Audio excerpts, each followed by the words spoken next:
Bonsoir, aujourd'hui nous allons parler d'un thème intéressant, les pilotages. Euh, Peut-être que le terme est inapproprié, mais nous voulons traiter d'un problème d'ensemble, un système, le pilotage de la performance. Euh, Derrière le mot performance, il y a beaucoup de choses, hein. Planifier, agir, faire des résultats, réajuster, etc. Euh, Toujours est-il qu'aujourd'hui, nous sommes dans un monde où il y a plusieurs normes. Il y a ce qu'on appelle les bonnes pratiques. Bon, il y a beaucoup de discussions sur ça. Il y a des gens qui contestent la notion de normes internationales, de bonnes pratiques internationales.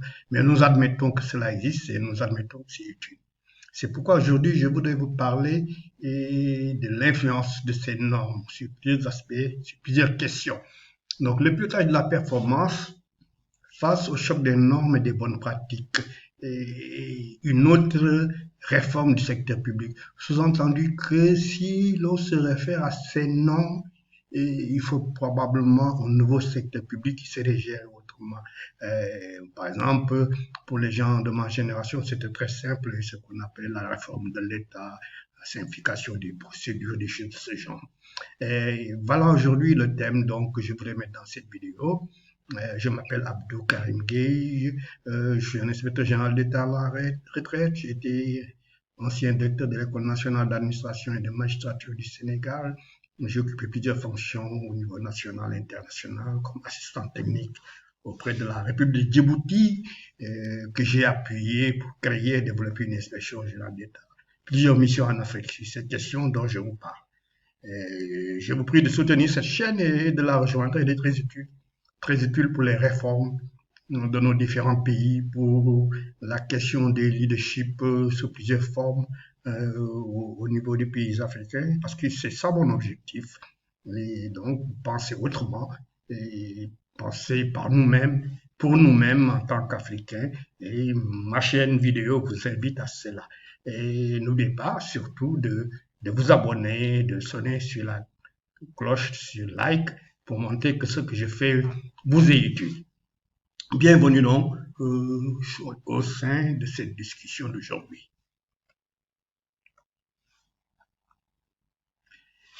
Les normes, les bonnes pratiques. Le grand problème, c'est qu'il existe énormément de normes, énormément de pratiques dites bonnes, meilleures. Et évidemment, qui dit cela pourrait sous-entendre qu'il y a des pratiques qui ne sont pas bonnes. Et il y a tout un nouveau vocabulaire qu'on appelle la maturité.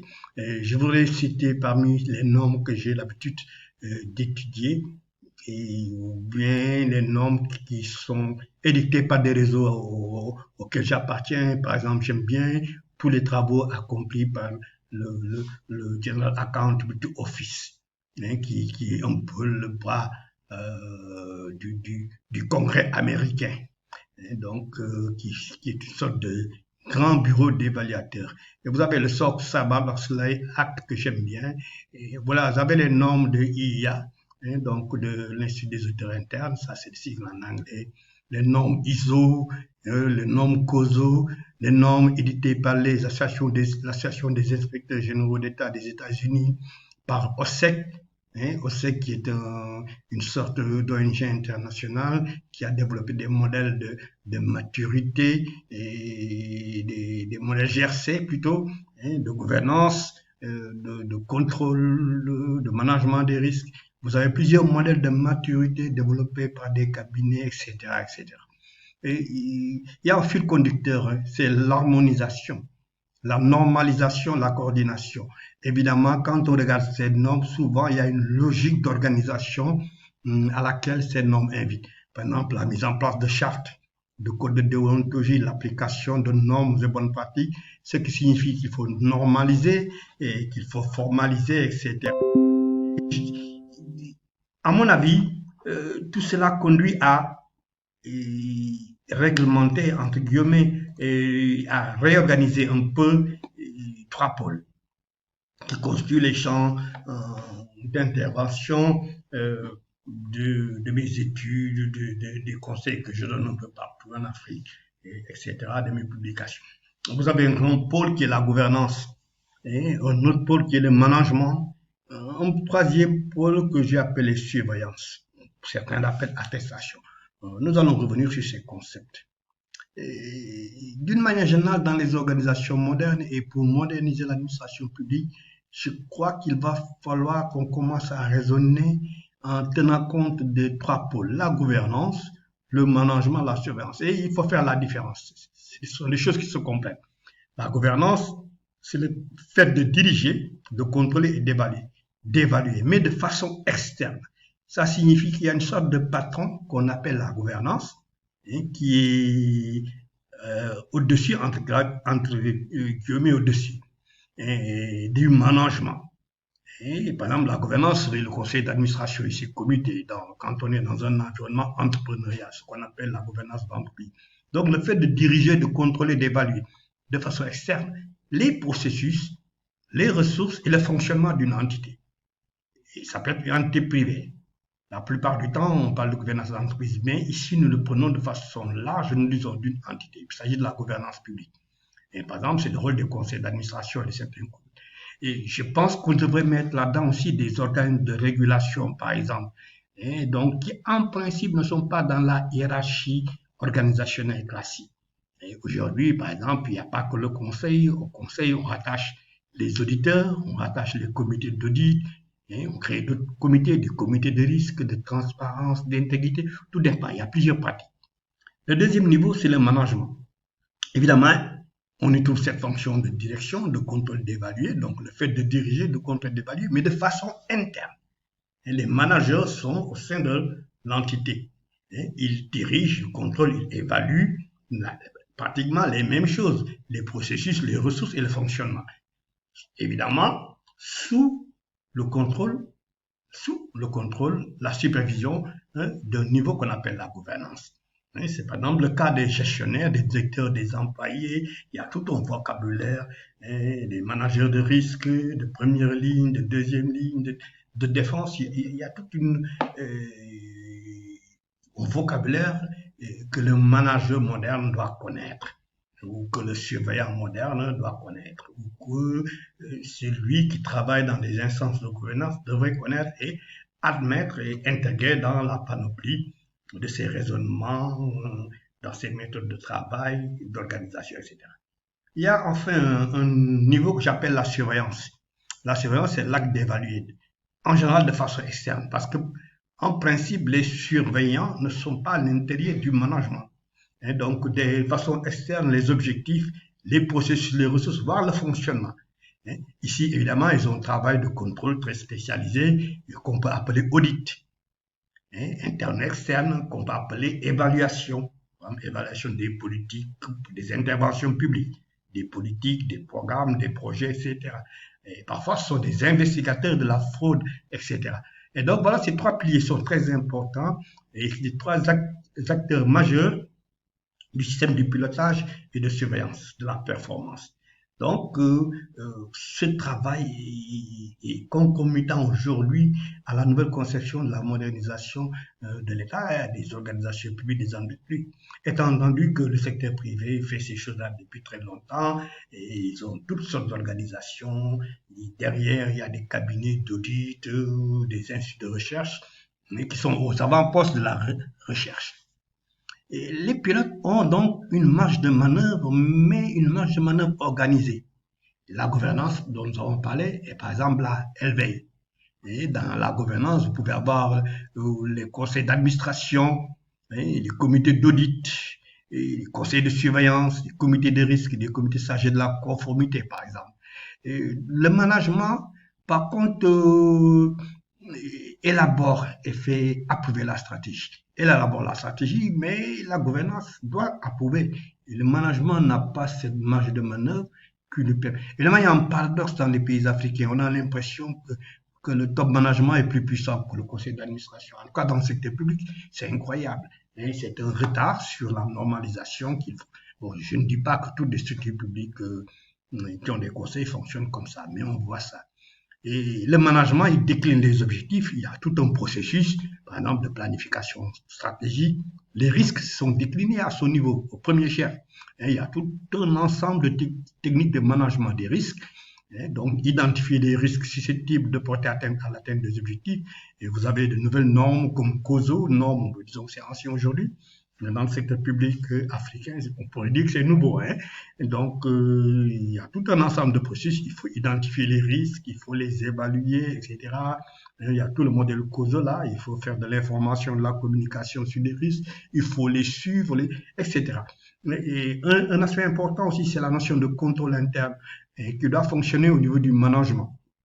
Et que la gouvernance doit s'assurer effectivement que les managers ont pris le devant, ont pris les mesures qu'il faut pour que les risques soient gérés, évalués, pour que le contrôle interne fonctionne de manière conforme aux meilleures pratiques, par exemple aux pratiques de COSO, etc. Et donc, il ne suffit pas de définir des objectifs. Et le problème, c'est qu'il y a des risques qui font que les objectifs pourraient ne pas être atteints. Sans le cas, en les identifiant, il faut également définir les contrôles qui vont permettre de maîtriser ces risques. Et il y a tout un vocabulaire donc en management en gestion des risques et qui aujourd'hui font partie donc du management public, parce qu'aujourd'hui je parle plutôt du management public, même si ce que je dis intéresse les entreprises privées. Donc évidemment on est dans un cycle, un mode de management public nouveau où en amont vous avez la planification stratégique. Ça signifie qu'en théorie, dans l'idéal, on devrait avoir des managers, des cadres capables de penser d'abord la stratégie, capables de penser la stratégie, penser de façon stratégique, comme on dit, et planifier de façon stratégique. Et cela ne suffit pas, il faut aussi pouvoir agir de façon stratégique. C'est un peu le thème de certaines vidéos que nous sommes en train de mettre en ligne, donc sur l'exécution. Il ne suffit pas d'avoir un bon plan, il ne suffit pas de gérer la performance et pas les résultats. Il y a des tas de risques potentiels ou réels qui font que ces résultats pourraient ne pas être atteints. Si les contrôles internes ne marchent pas aussi, ces objectifs pourraient ne pas être atteints. Et aujourd'hui, l'exécution est devenue une matière, je l'ai dit dans plusieurs pubs, il y a des cabinets qui sont vraiment concentrés sur ça. Nous avons tous les écrits de Verne sur ça. Et donc, et bien d'autres grands consultants de ce monde. Et donc, les obligations connaissent planifier de façon stratégique, et gérées par les risques. Et aujourd'hui, les organisations ont des documents qu'on appelle la cartographie des risques, les registres des risques, des objectifs, etc. et des contrôles internes. Cela ne suffit pas. Il faut non seulement exécuter, mais il faut mesurer. La notion de mesure des résultats et de rendre compte par des rapports de performance qui ont plusieurs noms. Et ça peut commencer par un simple tableau de bord, mais aujourd'hui on va plus loin. Et il y a des pays qui ont normalisé tout ça sous forme de loi. Et par exemple aux États-Unis, vous avez donc ce qu'on appelle la loi sur les performances des résultats du gouvernement, Government Performance Results Act, là, qui est une loi incroyablement bien écrite, très profonde. Moi, j'aime bien ça. Pour moi, c'est le meilleur texte juridique sur la performance au monde. Et ça mérite d'être étudié. Et donc, le management, finalement, c'est une instance exécutive du pilotage et beaucoup plus préoccupée par le comment. Comment faire pour atteindre les résultats, comment faire pour exécuter. Mais il y a derrière son grand patron, finalement, pour moi, je l'appelle comme ça, c'est une image qui est la gouvernance à organiser. Il ne suffit pas d'avoir des managers, il faut avoir des instances de gouvernance et il faut avoir des instances de surveillance. Et cela nous amène à cette logique, la logique suivante. Dans les organisations modernes, et les organisations publiques devraient fonctionner comme ça. Il faut planifier. Et l'instrument, le processus, c'est la planification stratégique. Le document phare, c'est le plan stratégique. Il faut agir de façon stratégique pour des résultats. Et là, l'instrument, le processus de la planification opérationnelle, certains l'appellent comme ça, le document de base, ce sont les plans annuels de performance. Et dans les plans annuels de performance, c'est des plans d'action. Comme tout plan d'action, on devrait savoir le qui fait quoi et quand, comment, où, comment on va le mesurer, l'indicateur de performance. Et lead, ici, on parle des indicateurs que les gens appellent des indicateurs lead, des indicateurs prédictifs. Et on va arriver à ces résultats. Et l'autre aspect maintenant, une fois que ces deux supports existent, plan stratégique, plan annuel de performance, ça peut même être des plans trimestriels, etc. Et derrière, il y a toute une organisation de travail dont on a parlé dans les vidéos sur l'exécution, comme les réunions hebdomadaires, les réunions trimestrielles. Il faut mesurer. On mesure parce qu'on a mis en place des indicateurs de performance. Donc, des KPI, si on prononce comme en français, c'est des indicateurs clés de performance. Il faut rendre compte. Donc, au fond, manager, c'est une très grosse responsabilité. On rend compte des responsabilités. Et pour ça, on met en place des outils comme les dashboards, c'est-à-dire des tableaux de bord, les rapports annuels, périodiques de performance. Aujourd'hui, on va même jusqu'à la déclaration sur les performances qui est auditée comme on auditerait un état financier. Parce qu'un état financier, avant tout, c'est une déclaration de performance financière. Et ces outils conçus des intrants pour les auditeurs. Et quand on fait l'audit de performance, on pourrait avoir besoin de ces indicateurs, par exemple, et pour les évaluateurs aussi, et pour les investigateurs. Aujourd'hui, en matière de fraude, on a développé des méthodes sophistiquées et de simulation de la fraude par les ratios, et en analysant la cohérence du mouvement des stocks, des inventaires, les profits, etc. En analysant ce qui est sous-évalué ou surévalué, parce que les deux hypothèses sont parfois des alibis pour la fraude. Et le compte rendu donc permet la rétroaction, donc de réagir par rapport aux déficiences du projet. Ça rappelle un peu le fameux PDCA, planifier, faire, plan do, donc acte, etc. Check acte. Et ça rappelle un peu cela. Voilà un peu donc pour cet aspect, cette dimension. Mais il faut planifier, agir de façon stratégique. Mais le faire, je fais ici un jeu de mots, le faire sans gérer des risques est un risque. Est un risque. Donc là, le management des risques est partie intégrante au processus. Et ça signifie qu'aujourd'hui, nous avons des outils, des démarches donc, qui permettent par exemple de définir ce qu'on appelle un univers des risques, de mettre en place des registres, des cartographies, des cartes de gestion du risque.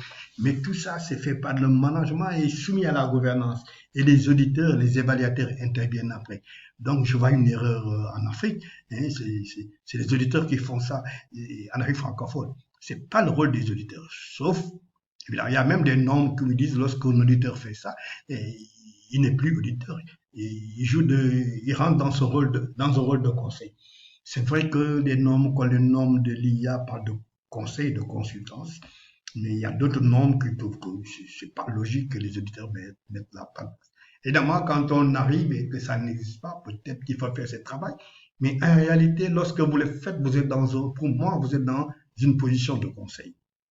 Et donc, il y a tout un cycle logique, identifier les objectifs, les risques, il y a tout un vocabulaire qu'il faut apprendre, évaluer les risques inhérents, apporter des réponses aux risques, évaluer les risques résiduels, recommander, proposer des actions, catégoriser les risques, etc. Donc, tout cela fait partie de ce nouveau management public que nous devons instituer et pour lesquels mes amis et moi, nous sommes vraiment engagés en Afrique, nous essayons de tout faire pour que cela devienne une banalité dans le secteur public. Dans le secteur privé, je crois qu'il y a moins de problèmes pour ça. Il me semble également que des secteurs comme les banques sont extrêmement en avance, par nécessité, parce que par aussi il y a des organismes de normalisation qui veillent à cela. Le rôle de la gouvernance et des instances de gouvernance, donc je vous ai dit que le management, c'est presque un exécutant, au sens où si on est vraiment rigoureux, et là c'est la gouvernance qui approuve la stratégie. Des managers qui approuveraient tout seuls, c'est un risque. hein. Et donc, il faut une instance, une sorte de superstructure, je vais l'appeler comme ça, qui va approuver la stratégie, les objectifs, les niveaux tolérables de risque, qui va veiller à ce que des risques existent, et il va le faire peut-être avec les auditeurs. En général, un auditeur interne. Mais rien n'interdit que des auditeurs externes interviennent par la suite pour pouvoir donner leur avis sur tout cela. Et donc, cette gouvernance aussi doit s'assurer de l'effectivité, de la conformité, de l'efficacité. Et, par exemple, au moyen de, en principe, l'auditeur aujourd'hui, les auditeurs internes sont rattachés. Et ça pose un problème pour le secteur d'État. Vous avez des cours de contrôle qui, entre parenthèses, dépendent de l'exécutif. Ça, c'est la très vieille organisation qui est en train de changer. On a les dernières réformes en France et où l'on a un pied du comité de risque au niveau des ministères, par exemple. Et au niveau des conseils d'administration, n'en parlons pas dans ces pays, ça existe depuis très longtemps. Hein, du comité d'audit interne, des comités d'audit risque. En France, par exemple, et c'est quelque chose qui est en train de se généraliser et au niveau des ministères. Et vous avez une super structure, si je peux l'appeler comme ça, hein, qui est le comité d'harmonisation, et donc qui permet à évaluer tout ça, à mettre ça en forme pour tous les acteurs, toutes les parties prenantes, les ministères, etc., qui a fait un travail remarquable en France. Et ça a été suivi par la Belgique qui est rentrée dans cela. Mais bien avant, c'est fait aux États-Unis, depuis très bien, des dizaines d'années avant, je crois. Si je me souviens pas si je me souviens bien des dates, hein, au Canada et aux États-Unis, ils ont fait ça depuis très longtemps. Et malheureusement ou heureusement, ce n'est que vers partir de 2011 que ces choses sont commencées dans l'Europe francophone, si on peut s'exprimer ainsi. Et aujourd'hui, c'est une nécessité qui est en train d'apparaître et c'est un vaste champ. C'est un vaste champ de réformes qu'il faut engager. Évidemment, au niveau des ministères, ça responsabilise les ministres qui deviennent des surveillants, quelque part, qui vont s'appuyer sur des auditeurs internes, sur des comités d'audit, etc., et pour faire le travail. Et ça signifie peut-être transformer le métier du secrétaire général des ministères, par exemple. Il y a des pays où ça s'est fait comme ça. Mais ça, c'est toute une réforme, c'est toute une réflexion. La première impression que j'ai, quand nous discutons de ces choses avec certains pays, il y a une forte résistance à ce genre de réforme. Les gens ont tendance à vouloir coller à ce qu'ils connaissent déjà. Ils n'ont pas envie de changer. C'est un grand problème. Ça signifie que ce genre de réforme, il faut de la pédagogie, mais il faut aussi un fort leadership qui veut vraiment le changement. Et il ne faut pas se faire des illusions. En Afrique francophone, ça va être une bataille. Et des fois, les batailles sont nécessaires pour les réformes. Et donc, cette gouvernance aussi s'assure de la conformité, on l'a déjà dit, de la performance, de la transparence, de l'intégrité, des contrôles internes, de quelque chose qui est très important qu'on appelle l'environnement de contrôle. Il faut, au niveau de l'État, par exemple, des instances de gouvernance qui élèvent la voix. C'est comme ça qu'ils disent en anglais, turn at the top, qui dit non, trop c'est trop, il faut changer, il faut passer. Non, non, non, ça nous ne l'acceptons pas. La réforme est incontournable. Et pour nous, la fraude, c'est zéro tolérance, des choses comme ça. Cette voie au sommet elle peut être incarnée par la gouvernance, mais aussi par le top management. Aussi par le top management. Donc, c'est pas une œuvre solitaire et c'est des choses pour lesquelles les futures réformes devront envisager. Comment le faire, il n'y a pas de problème. Il y a le benchmarking qui nous a permis de comprendre comment plusieurs pays du monde. Et je pense que ça, c'est important pour les Africains. Pas simplement copier un système. Il y a fait des choses très intéressantes. Moi, je suis membre, donc je lis beaucoup de choses qu'ils publient. Il y a l'association des inspecteurs généraux qui ont publié. Les Américains, en général, ne copient pas les autres. Hein. Ils inventent. D'ailleurs, la plupart du temps, ils sont les inventeurs de ces choses-là. Et donc, voilà, les Canadiens, c'est l'Amérique du Nord, ici automatiquement. Mais nous, les Européens, il faut 10 ans après hein, pour coller à ces réformes. Les Africains, il faut au moins 20 ans, à supposer que quelqu'un ose parler de ça. Et donc, vous voyez, voilà un peu de mon expérience de consultant et même d'inspecteur général d'État. Avant, j'ai tout fait pour que certaines réformes se réalisent. Mais jusqu'à présent, ils ne sont pas réalisés. Et donc, parfois, j'ai remarqué quand on commence à en parler, c'est 20 ans après. Hein? Vous voyez, cette cadence des réformes est à impulser. Mais pour ça, il faut un leadership, un vrai.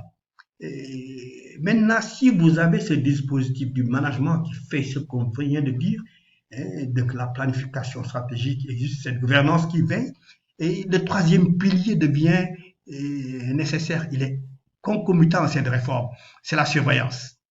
La surveillance doit remplir son mandat de façon professionnelle et conforme aux normes et bonnes pratiques, puisque c'est un peu le terme. Parmi les surveillants, si c'est dans le secteur public, je mettrai les inspecteurs généraux d'État, je mettrai les inspections internes, je mettrai les instances d'évaluation, je mettrai les investigateurs, quel que soit le nom, de fraude, de corruption, etc. Donc voilà, par exemple, aujourd'hui, un credo très important, c'est l'audit basé sur les risques qui s'appuie fondamentalement sur le management des risques. On ne peut pas concevoir d'audit basé sur le management des risques. C'est des choses concomitantes. Mais il n'y a pas que ça. L'audit basé sur le risque moderne englobe plusieurs piliers. La gouvernance, par exemple, ou la gouvernance d'entreprise, comme disent certains. Mais faudrait-il encore qu'il y ait une gouvernance ou une gouvernance d'entreprise? Par exemple, dans le secteur public, dans la plupart de nos secteurs publics, ça n'existe pas. C'est à créer. La conformité, ok, ça, managers du secteur public, nous connaissons ça. C'est notre dada, et l'administration, c'est le monde de la réglementation. Ça pose un autre débat. Donc, par exemple, la gestion de la performance est l'un des piliers. Donc, de la surveillance, c'est l'audit de la performance. Mais pour faire l'audit de la performance, il faut avoir un système de gestion des performances mature. Les critères de maturité de la gestion de la performance, ce n'est pas notre objectif, ils sont normalisés et écrits par plusieurs instances. Et moi, j'aime bien ce que certains grands cabinets indiens ont fait. Et la performance, ce n'est pas simplement qu'il y a un processus de gestion axé sur les performances. Il y a beaucoup de critères, il y a des problèmes de culture de performance. Mais comment vous allez auditer ça? Et c'est quelque chose que vous ne voyez pas dans la littérature francophone en général, mais vous le voyez dans la littérature anglophone qui a été élaborée par certains cabinets anglo-saxons, etc. C'est faire la performance, oui, mais faudrait-il qu'il y ait une culture de performance au niveau des gens? Faudrait-il qu'il y ait un leadership qui puisse catalyser les efforts et les diriger vers une trajectoire, vers une finalité, etc. Et donc, ça suppose aussi de nombreux outils comme les... Donc, tout ça est à construire dans le secteur public. Ça n'existe pas encore. Ça suppose qu'on va renoncer à l'ancienne approche de l'audit. Donc, bon, évidemment, c'est vrai qu'il n'y a pas que l'audit basé sur les risques au CNCU. Et quand vous voyez la norme 19001 sur l'audit, et ce n'est que récemment qu'ils ont ajouté cette composante management des risques, et ça prend forme, je crois. Et il y a un préalable, gérer les performances, mais aussi, est-ce que les différents managers qui sont dans le secteur public, on les appelle directeurs généraux, directeurs ceci ou cela, est-ce qu'ils ont même une culture de gestion des risques? Est-ce qu'ils ont des processus pour gérer les risques? Ils vont faire de très beaux plans, mais ça ne produira pas les résultats escomptés. Parce que dans leur environnement, il n'y a que des risques qui empêchent la réalisation du but. Les comités d'audit ou les instances de gouvernance similaires, bon, dans le secteur privé, ça existe. Dans le secteur, dans les banques, les privés, je pense que ce n'est pas un problème. Ça commence dans les grandes entreprises publiques. Reste à savoir maintenant comment cela fonctionne. Et il faut dire qu'il n'y a pas d'évaluation publique sur ces choses-là. Mais chacun peut dire je le fais bien. Et donc l'évaluation publique c'est vraiment un outil puissant de réforme qu'on appelle audit, qu'on appelle autrement. Et donc voilà, géré par les performances, oui, ok, mais il faut qu'en amont il existe un système de planification stratégique. Parce que c'est le processus de planification stratégique qui va générer un élément important pour la performance qu'on appelle les objectifs. On est performant parce qu'on atteint des objectifs, etc. Donc, il y a les autres aspects plus complexes. J'ai parlé de la culture de la performance. Il y a un problème beaucoup plus sérieux qu'on néglige, c'est le positionnement des instances d'évaluation, qu'il s'agisse des auditeurs, qu'il s'agisse des investigateurs, des évaluateurs de politique publique, etc. Donc, vous voyez, c'est tout un ensemble de facteurs qui est important. C'est un peu pour rappeler. Quand on a tout ça, je viens de développer, effectivement, il faut après des documents que j'ai montrés ici. Les documents que j'ai montrés ici, et qui peuvent être ici un plan stratégique, ça c'est documents en bas, etc. Qui peuvent être des plans d'action en bas, ce que vous voyez en bas, qui peuvent être des manuels d'audit. Par exemple, moi je pense que comme aux États-Unis, avoir un manuel sur le contrôle interne, c'est fondamental. Également, renforcer les capacités parce qu'il y a trop de modèles. Il faut savoir faire la synthèse, les trier, les réécrire par rapport à son environnement. Prenons par exemple ce que je montre ici, l'évaluation. Vous avez tellement de modèles. Vous avez une structure comme Beta Evaluation qui fait des choses formidables. L'association d'évaluation des États-Unis, le Blue Marble Evaluation. Des choses comme ça. Je crois que la BAD avait initié un débat sur ça, sur un document appelé, que vous pourrez télécharger sur Internet, je crois, appelé Décoloniser l'évaluation. Nous avons ici des tas de normes, mais pensées par nous-mêmes, pour nous-mêmes, adaptées, ça, personne ne le fera à notre place. Donc, c'est important, ces choses-là. Les obstacles, c'est ce que je viens de dire. Comment repenser, décoloniser, pour employer le terme là-bas, c'est un peu péjoratif. Tout cela, comment même nous pouvons faire place à nos propres experts en Afrique.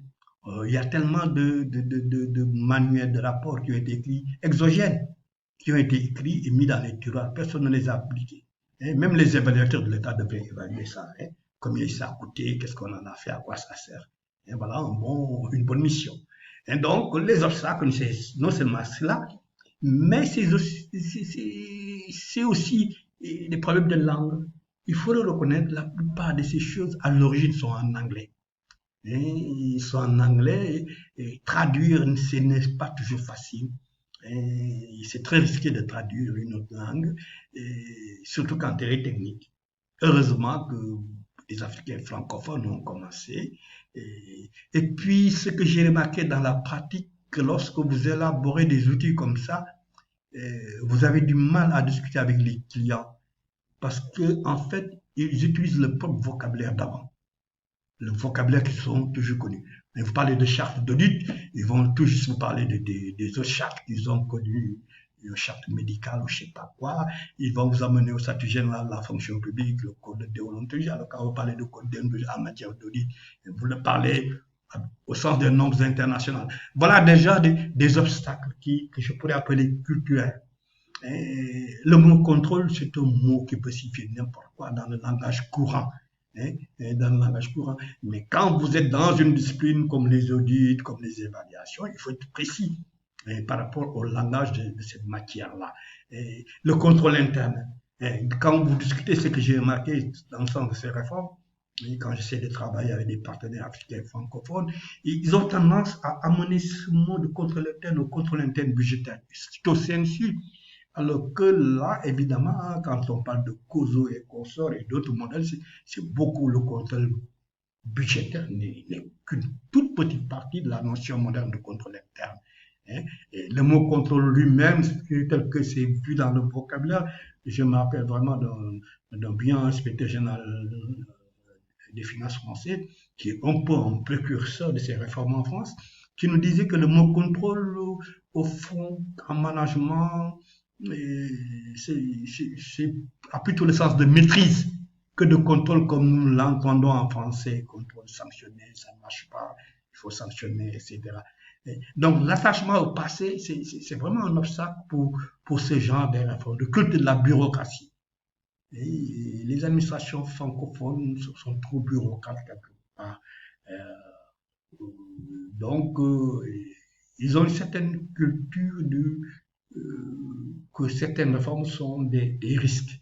Et il faut toujours renforcer les lois, les règlements, etc. Ce que j'ai remarqué aussi, excusez-moi, c'est que beaucoup de fonctions importantes, qu'on pourrait qualifier de stratégiques, sont mal positionnées. Et moi, dans mes souvenirs d'inspecteur général, dans les hôpitaux et consorts, je vois des auditeurs qui ne jouent pas le rôle d'auditeur. Ils font autre chose. Ils n'ont même pas de plan annuel d'audit élaboré conformément. Non. Le contrôle de gestion, ces deux fonctions, par exemple, j'ai vu beaucoup, on les a transformés en sorte de contrôleurs budgétaires, donc en fonction des circonstances. On peut citer d'autres exemples. La malheureuse position de la gestion des humains dans les organisations, or qu'aujourd'hui elle est très importante pour les réformes, etc. Donc tout ça aussi, ce sont des obstacles. Et le pilotage, bon, j'ai parlé des problèmes de synergie entre plan stratégique, gestion de la performance, mesure de la performance, évaluation, etc. Mais l'exécution, c'est un grand problème, hein. Je fais beaucoup de vidéos, je commence à les mettre en ligne sur ça. Je pense que je vous renvoie cela sur ma plateforme, etc. Nous allons publier, il reste, je crois, au moins 2 vidéos à publier sur ce thème. Et la culture organisationnelle. Et par exemple, quand j'étais dans des hôpitaux, j'ai vu ce grand problème d'existence conflictuelle entre différentes professions, médecins, administrateurs, syndicalistes, des choses comme ça. Je pense qu'il y a également un problème important, c'est le temps des projets. Et, par exemple, les consultants comment ils travaillent avec les gouvernements et consorts, mais ils veulent résoudre en un mois, ce qui en fait demande un an. Bon, vous faites le travail, mais vous savez qu'il y a un problème. Et bon, là, c'est des questions budgétaires, mais chaque chose a un coût. Il faut y mettre le coût. Évidemment, tout ça, c'est le leadership. On peut l'appeler comme on veut, mais pour que ces réformes prennent, il faut un leadership qui croit à la méritocratie, parce que ça, il faut le confier à des gens qui l'ont étudié, qui l'ont appris, qui ont payé le prix de l'effort, ils sont des experts à la matière. Mais ça, il faut un leadership capable de s'entourer et qui pense que bien s'entourer des gens qui savent faire telle ou telle chose, et c'est la condition primordiale de la performance, de l'exécution du changement. Et enfin, non, le grand problème, c'est l'exécution. Et c'est vraiment un des grands problèmes auxquels je vous invite sur mes vidéos que vous verrez sur cette plateforme. Voilà un peu donc ce que je voulais vous dire. Je vous remercie de votre attention. Je vous invite à regarder les autres vidéos. Elles sont toutes liées. C'est le même thème, mais présenté de différentes manières. Je vous invite à rejoindre cette plateforme, à cliquer sur la cloche. Like là pour liker. Et ensuite, si vous n'êtes pas encore membre, à nous rejoindre. Voilà, je vous remercie bien. Ça a été un plaisir de vous présenter ce thème. Je m'appelle Abdoukarim Gueye, donc consultant international en management, gouvernance, gestion du changement, transformation leadership, et puis également formateur dans plusieurs instituts, conférences aussi à la demande des gens. Voilà, ça a été un grand plaisir. Ok, à bientôt, à la prochaine vidéo.